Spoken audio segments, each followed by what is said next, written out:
I was so excited to participate in the heavy metal tour. My friends told me how every year, Central Wisconsin middle school students like me get to tour local manufacturing companies. We can see products being made and ask questions to people who work there. I have family members who work in manufacturing, and I can't wait to talk to them about everything I learned. County Materials is a national sponsor of the Central Wisconsin Manufacturing Alliance's Heavy Metal Tour. The perception of manufacturing is changing.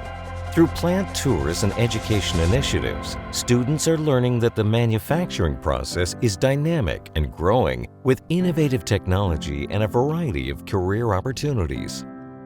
At County Materials, we saw concrete pipe and block being made, how they fabricate metal forms used in manufacturing, and the different vehicles and equipment their mechanics repair in their truck maintenance shop.